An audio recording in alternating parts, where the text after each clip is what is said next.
Del Evangelio según San Juan. En aquel tiempo dijo Jesús a sus discípulos: si el mundo los odia, sepan que me ha odiado a mí antes que a ustedes. Si ustedes fueran del mundo, el mundo los amaría como cosa suya. Pero como no son del mundo, sino que yo los he escogido, sacándolos del mundo, por eso el mundo los odia. Recuerden lo que les dije: no es el siervo más que su amo. Si a mí me han perseguido, también a ustedes los perseguirán. Y si han guardado mi palabra, también guardarán la suya. Y todo eso lo harán con ustedes a causa de mi nombre, porque no conocen al que me envió. Palabra del Señor. Hoy Jesús les advierte a sus discípulos que serán perseguidos, que serán impopulares, que serán rechazados como el mismo Jesús. Pero también les da el consuelo de saber que así como Jesús también ha sido escuchado y seguido por otros muchos, así también ellos lo serán. Sin embargo, quiero fijarme especialmente en esta palabra, donde dice: si ustedes fueran del mundo, el mundo los amaría, pero como no son del mundo, por eso el mundo los odia. ¿Qué significa ser del mundo o no ser del mundo? Ser del mundo, ser mundano, significa pensar como piensa la mayoría, ser hijo de una época, pensar según los esquemas de lo más popular.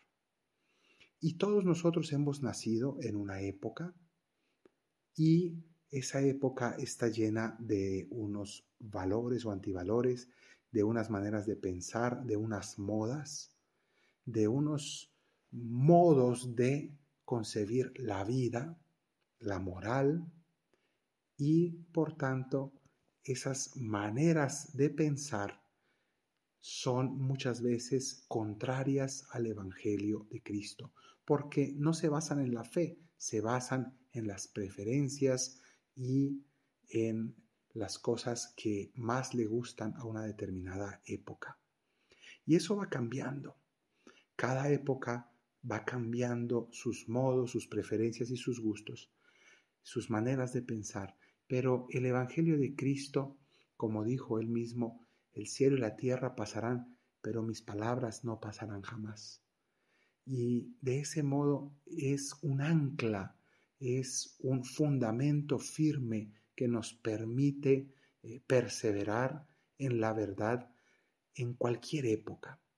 Y entonces, no ser del mundo significa ser de Cristo, tener nuestra mente anclada en la verdad de Cristo y de su Evangelio.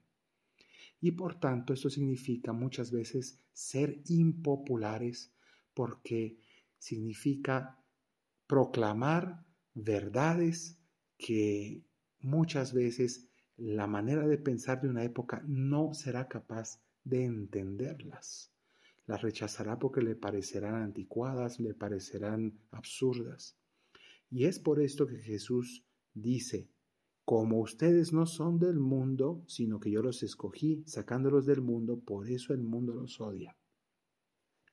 Es muy conocido el experimento que se hizo en los años 60, en el cual se entrevistaba a algunas personas y se les hacía unas preguntas muy sencillas, muy obvias, muy evidentes.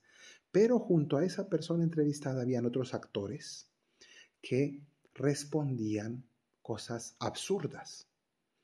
Y tantas eran las respuestas absurdas que cuando llegaban al verdadero entrevistado, éste se sentía intimidado al ver que la mayoría respondía otra cosa. Y entonces muchos terminaban dudando de sí mismos, cambiando sus respuestas, que eran muy sencillas, y al final de cuentas optando por compartir la opinión de los otros.